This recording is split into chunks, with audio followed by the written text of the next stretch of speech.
ચાલો વિદ્યાર્થી મિત્રો નમસ્કાર। લાસ્ટ લેક્ચરની અંદર આપણે વાત કરતા હતા સંકરણ। તો એની અંદર એસ અને પી કક્ષકોના સંકરણ છે, તો એ સંકરણ આપણે સમજ્યા। હવે આજના લેક્ચરની અંદર આપણે સમજવાનું છે કે ડી કક્ષકોનો સમાવેશ, ડી કક્ષકોનો સમાવેશ કરતા તત્વોનું સંકરણ।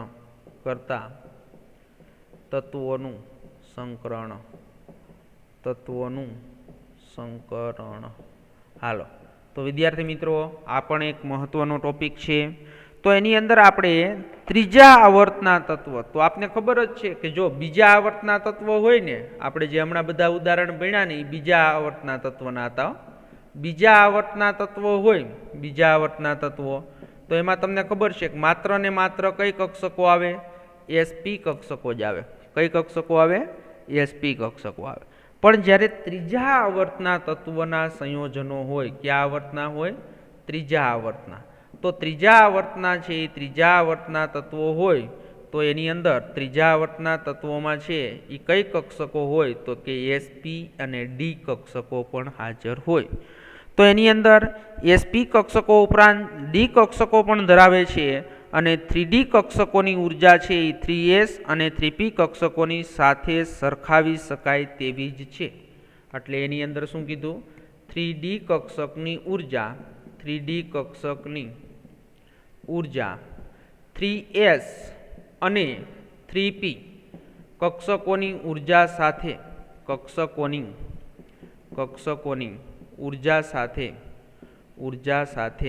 સરખાવી શકાય તેવી છે। સરખાવી શકાય। તો એની અંદર ભાઈ એવું ન હોય કે ભાઈ 3s અને 3p અને 3D કક્ષકો છે એની ઉર્જા છે એ જુદી જુદી જ હોય, પણ એટલો બધો તફાવત હોતો નથી। એટલા માટે 3D કક્ષકોની ઉર્જા 3s અને 3p કક્ષકોની સાથે સરખાવી શકાય છે, અને એવી જ રીતે 3D કક્ષકો છે તો 3D કક્ષકોની ઉર્જા 3D કક્ષકની ઉર્જા છે એ ઉર્જા 4s અને 4p સાથે પણ સરખાવી શકાય। શું થાય? 4s છે એ 4s અને 4p સાથે પણ સરખાવી શકાય છે। તો આના પરિણામે જો 3D કક્ષકની ઉર્જા છે એ કોની સાથે? 3s અને 3p સાથે પણ સરખાવી શકાય, અને 3D કક્ષકોની ઉર્જા છે એ કોની સાથે?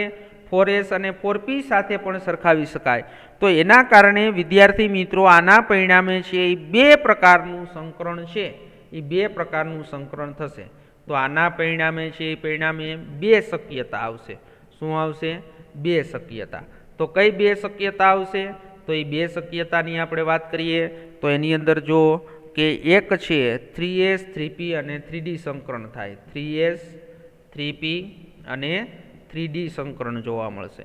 અને બીજી શક્યતા કઈ થશે?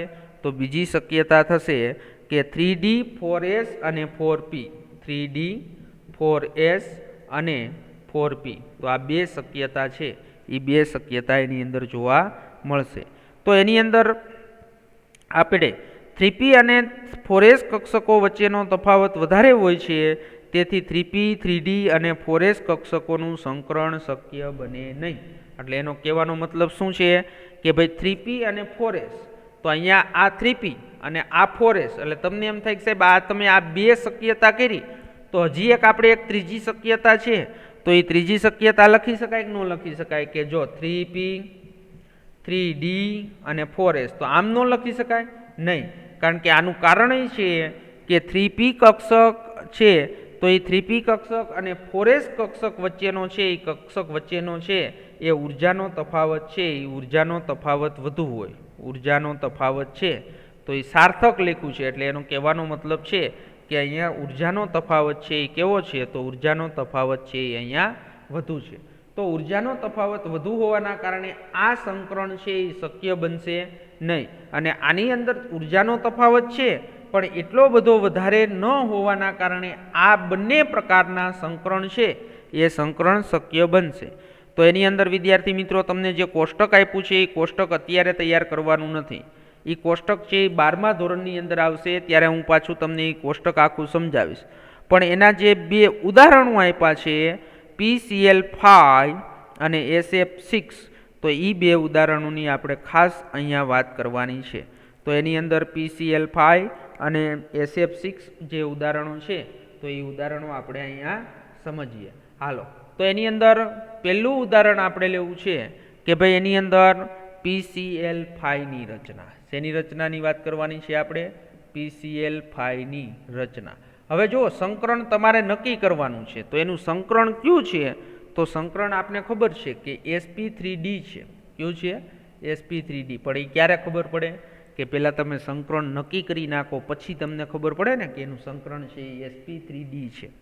તો sp3d છે તો આપણે એની અંદર છે એ આખું સંકરણ કેવી રીતે થાય છે તો એ પણ સંકરણની આપણે વાત કરીએ. તો એની અંદર તમને ખબર છે P એટલે આપણો મધ્યસ્થ પરમાણુ છે ફોસ્ફરસ. તો ફોસ્ફરસ Z બરાબર શું હોય? તો ફોસ્ફરસ Z બરાબર 15. એનો પરમાણ્વીય ક્રમાંક છે એ ફોસ્ફરસનો કેટલો છે? 15. તો એની તમને ધરા અવસ્થા લખતા આવડવી જોઈએ. ધરા અવસ્થા લખવી હોય શું લખાય? 1s2 2s2 2p6. એટલે તમને ખબર પડી ગઈ આ 10 ઇલેક્ટ્રોન. રેડી? તો 10 ઇલેક્ટ્રોન હોય તો તમને ખબર જ છે કે 10 ઇલેક્ટ્રોન એટલે શું લખાય? તો એની અંદર હિલિયમ. એટલે આ આખું લખવું એના કરતાં તમે અહીંયા કાઉન્સમાં શું લખી નાખો?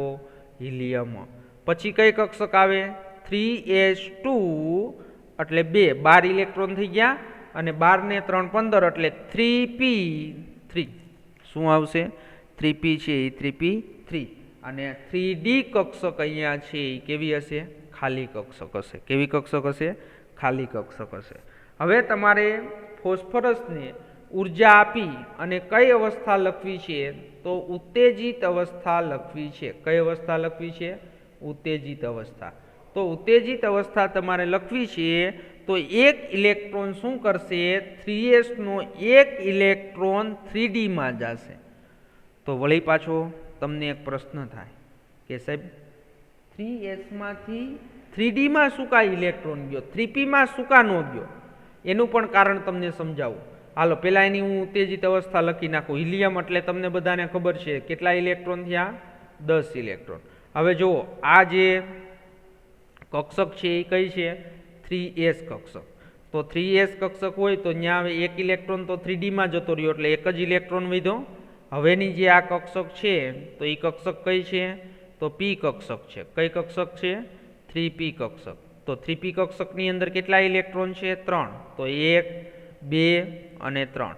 અને હવે 3d તો d કક્ષકની પેટા કક્ષક કેટલી હોય? 5. તો અહીંયા છે એ આપણે d કક્ષક છે એ d કક્ષક આપણે દોરીએ. હાલો, ઓકે. હવે આ 3d કક્ષક. હવે એની અંદર 3s નો એક ઇલેક્ટ્રોન ક્યાં ગયો? 3d માં ગયો. તો પ્રશ્ન આપને એમ થાય કે સાહેબ 3s નો ઇલેક્ટ્રોન હજી 3p માં તો કેટલા ઇલેક્ટ્રોન સમાય? 6. તો ખરેખર ઇલેક્ટ્રોન 3s નો ક્યાં જવો જોઈએ? 3p માં જવો જોઈએ, પણ 3p માં ન ગયો અને 3d કક્ષકની અંદર જતો રહ્યો. તો એનું કારણ શું છે? તો એ પણ મેં તમને બીજા ચેપ્ટરની અંદર વિદ્યાર્થી મિત્રો સમજાવ્યું હતું કે આ 3p કક્ષક છે તો એ 3p કક્ષક કેવી ભરાયેલી છે? અર્ધપૂર્ણ ભરાયેલી છે. તો અર્ધપૂર્ણ ભરાયેલી કક્ષક હોય તો એ શું કરશે? તો એ અર્ધપૂર્ણ ભરાયેલી કક્ષકની સ્થાયીતા વધારે હોય એટલે એની ઉર્જા વધારે હોય. એટલા માટે ઇલેક્ટ્રોન 3s માંથી ક્યાં જાય છે? 3d માં જાય છે. ઓકે વિદ્યાર્થી મિત્રો, સમજણ પડી ગઈ? હાલો, હવે આપણે શું કરવું છે? PCl5 ની રચના ભણવી છે. તો હવે જો આની અંદર શું થયું? અબંધકારક ઇલેક્ટ્રોન યુગ્મ 1 2 3 4 અને 5 અબંધકારક ઇલેક્ટ્રોન યુગ્મ થયા. તો એની સાથે જો Cl છે એનો એક પણ અબંધકારક ઇલેક્ટ્રોન એક ઇલેક્ટ્રોન ભાગીદારી કરી અને શું કરશે? બંધ બનાવશે. તો એની અંદર હિલિયમ, પછી અહીંયા કઈ 3s, આ એક ઇલેક્ટ્રોન કોનો છે? ફોસ્ફરસનો. આ વિરુદ્ધ ભ્રમણ ધરાવતો આ ઇલેક્ટ્રોન કોનો છે? Cl પરમાણુનો. પછી એવી જ રીતે આ p કક્ષક. p કક્ષકની અંદર આ એક એક ઇલેક્ટ્રોન છે એ એક એક ઇલેક્ટ્રોન કોના છે? તો એક એક છે એ ફોસ્ફરસના છે અને એક એક ઇલેક્ટ્રોન અહીંયા Clના શું કરશે? ભાગીદારી છે એ ભાગીદારી કરશે. અને હજી d કક્ષકની અંદર છે એ એક ઇલેક્ટ્રોન છે તો એ એક ઇલેક્ટ્રોન સાથે હજી એક Clના ઇલેક્ટ્રોન સાથે ભાગીદારી થશે. જો 5 સીએલના પરમાણુ છે તો એ સીએલના પરમાણુએ શું કરી? ઇલેક્ટ્રોનની ભાગીદારી કરી. તો હવે એની અંદર આ જે કક્ષકો છે એ કેવા પ્રકારની કક્ષકો છે અને એને શું સંકરણ છે એ સંકરણ થશે તો બધાને ખબર પડી ગઈ.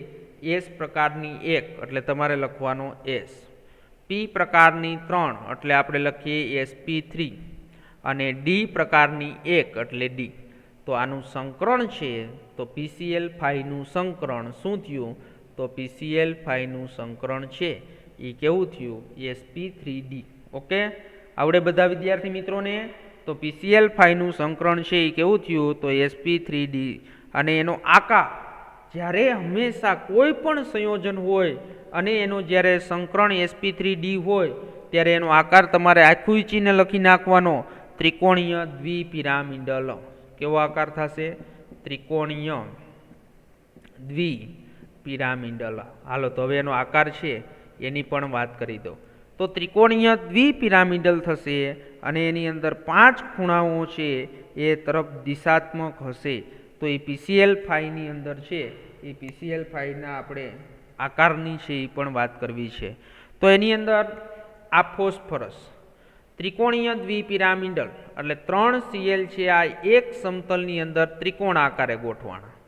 ઓકે, હાલો આ 3 Cl.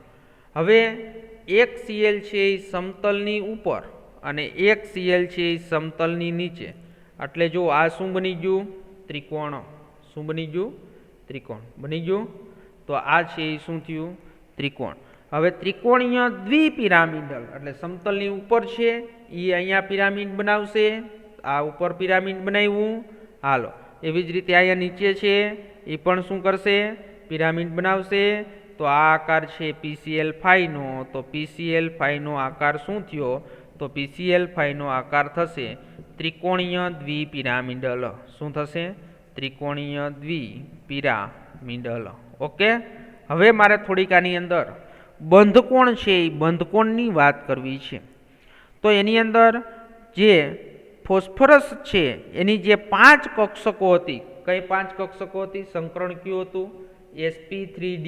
તો sp3d એટલે એની અંદર કેટલી કક્ષકો થાય? 5 કક્ષકો. કઈ 5 કક્ષકો થશે? એક S પ્રકારની, 3p પ્રકારની, 3p પ્રકારની અને d1 પ્રકારની. એટલે ટોટલ કેટલી થઈ? 5 કક્ષકો. તો એ 5 કક્ષકો છે તો એ ક્લોરીનની એકાકી ઇલેક્ટ્રોન એટલે ક્લોરીનની ઇલેક્ટ્રોનની રચના લખશો ને એમાં p કક્ષકમાં એક એકાકી ઇલેક્ટ્રોન હશે. 17 એટલે તમને ખબર જ હોય. તો એ ક્લોરીનનો એક ઇલેક્ટ્રોન 5 છે PCl5 વચ્ચે સિગ્મા બંધ બનાવશે. તો PCl5 વચ્ચે 5 છે એ કેવા બંધ બનાવશે? સિગ્મા બંધ છે એ સિગ્મા બંધ બનાવે છે. અને તો એની અંદર 3 PCl5 ના બંધ, ખાસ હો અહીંયા 3 PCl ના બંધ કેવા બનશે? તો કે સમતલમાં. જે મેં હમણાં તમને અહીંયા ત્રિકોણ આવડો દોરી અને સમજાવ્યું એ ત્રિકોણ. તો એ 3 PCl બંધ છે એ કેવા બનશે? સમતલમાં. અને 2 PCl ના બંધ છે એ બંધ ક્યાં બનશે? સમતલમાં. સમતલની ઉપર અને નીચે. સમતલની ઉપર અને નીચે. તો સમતલની ઉપર અને નીચે શું થાય છે? PCl ના બંધ છે એ બંધ બને છે. તો એની અંદર તમને બધાને ખબર છે કે ભાઈ જે સમતલની અંદર બંધ બને છે તો એ સમતલની અંદર જે આ 3 PCl બંધ બન્યા તો આ PCl નો ખૂણો કેટલાનો હોય? તો બધાને ખબર હોય રાઉન્ડ 160 નો હોય. તો ખૂણો કેટલાનો થાય? ત્રિકોણની અંદર 120 નો ખૂણો બનાવશે. કેટલાનો? 120 નો ખૂણો. અને જે 3 PCl બંધ બન્યા એ બંધને કેવા બંધ કહેવાય? તો એ બંધને છે એ વિષુવવૃત્તીય બંધ કહેવાય છે. ખાસ મોસ્ટ આઈમ્પી વિષુવવૃત્તીય બંધ. તો આ જે બંધ બન્યા 3 એને વિષુવવૃત્તીય બંધ કહેવાય. અને હવે આપણે વાત કરવાની છે બાકી રહેલા PCl બંધના 2 બંધ બન્યા સમતલની ઉપર અને નીચે. તો બધાને ખબર છે કે આ સમતલની ઉપર અને આ સમતલની નીચે જે બંધ બને તો એ બંધકોણ છે એ 2 બંધનો બંધકોણ કેટલાનો હોય? તો બંધકોણ છે એ કાટખૂણે 90નો છે એ 90નો બનાવે છે. અને આ બંધને છે એ બંધને કેવા બંધ કહેવાય? તો આ બંધને અક્ષીય બંધ કહેવાય. કેવા બંધ કહેવાય? અક્ષીય બંધ છે એ અક્ષીય બંધ કહેવાય છે. હવે અક્ષીય બંધ છે એ યુગ્મ વિષુવૃત્તીય બંધ યુગ્મ કરતાં વધારે અપાકર્ષણ પારસ્પરિક ક્રિયા અનુભવે છે, માટે અક્ષીય બંધ છે એ પ્રમાણમાં થોડા વધારે લાંબા જણાય છે, તેથી વિષુવૃત્તીય બંધ કરતાં નબળા હોય છે અને જે પીસીએલ અણુને છે એ વધુ સક્રિય બનાવે છે. એટલે જ મેં જો આ જે બંધ છે એ બંધ કેવા છે?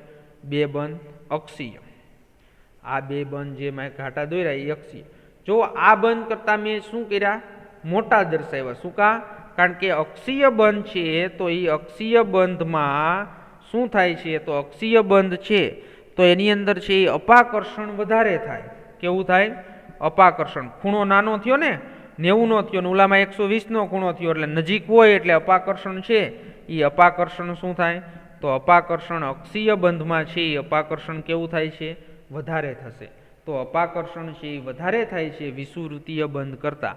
એટલા માટે પીસીએલ ફાઈનો અણુ છે એ કેવો બનશે? તો પીસીએલ ફાઈનો અણુ છે એ સક્રિય બનશે. કેવો બનશે? સક્રિય. ઓકે, તો વિદ્યાર્થી મિત્રો આ તમને સમજાયું પીસીએલ ફાઈ. સમજણ પડી ગઈ? હાલો, આવી જ રીતે હવે કયો અણુ સમજવાનો છે? SF6. તો SF6 અણુની પણ વાત કરી દઈએ.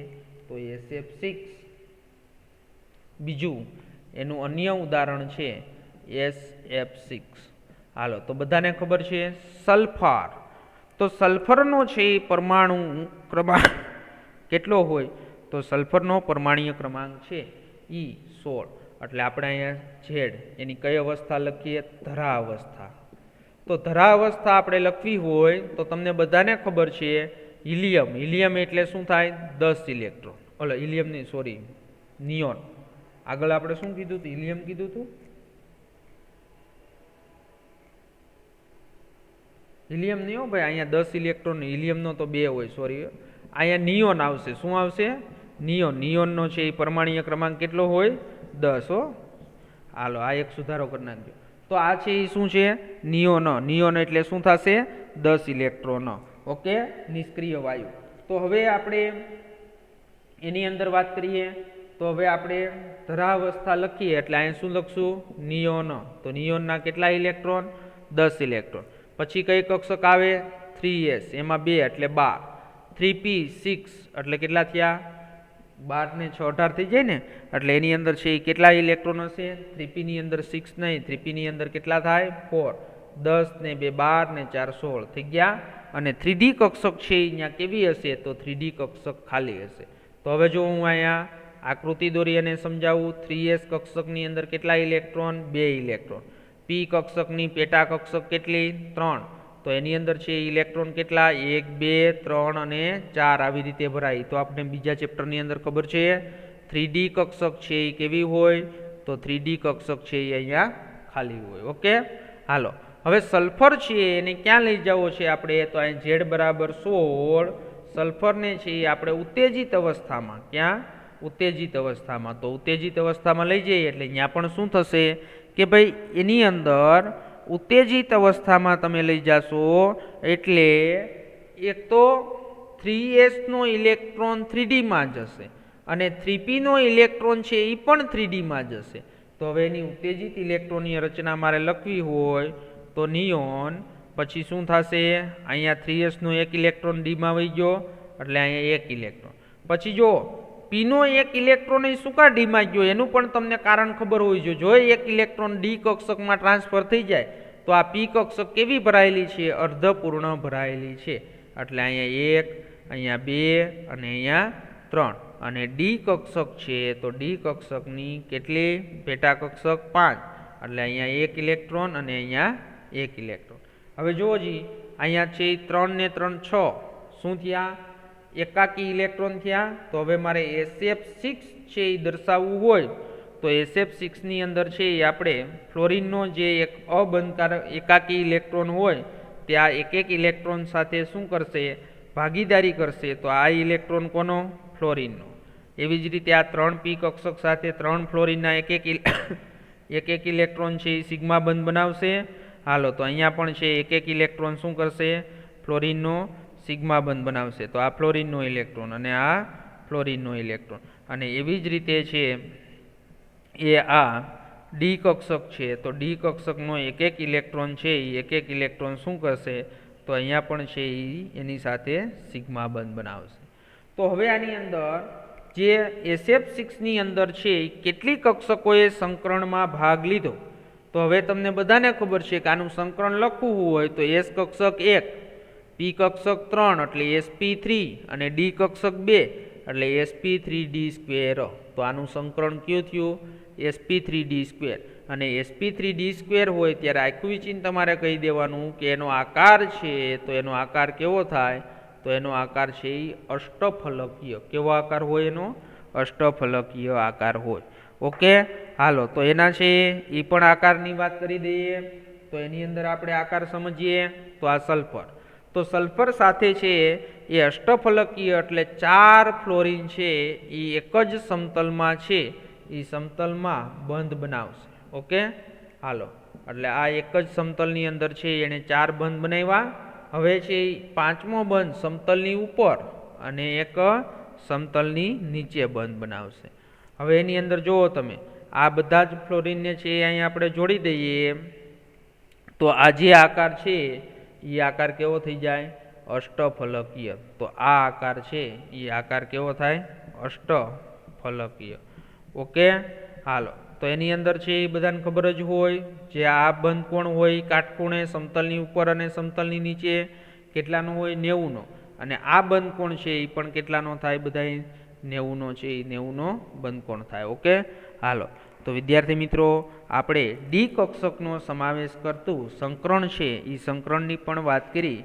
હવે આવતા લેક્ચરથી આપણે એક ટોપિક જે મોટો બાકી છે તો તે આણ્વીય કક્ષકવાદ, જેને આપણે શું કહેશું, તો જેને મોલેક્યુલર ઓર્બિટલ થિયરી. તો એ આવતા લેક્ચરની અંદર મોસ્ટ આઈએમપી પ્રશ્ન છે મોલેક્યુલર ઓર્બિટલ થિયરી. તો એ આપણે આવતા લેક્ચરની અંદર વિદ્યાર્થી મિત્રો સમજશું. અને એ મોલેક્યુલર ઓર્બિટલ થિયરી છે એ કમ્પ્લીટ થઈ જાય અને પછી એક ટોપિક નાનો એવો છે હાઇડ્રોજન બંધ, એટલે આપણું ચેપ્ટર છે એ ચેપ્ટર અહીંયા પૂર્ણ થશે.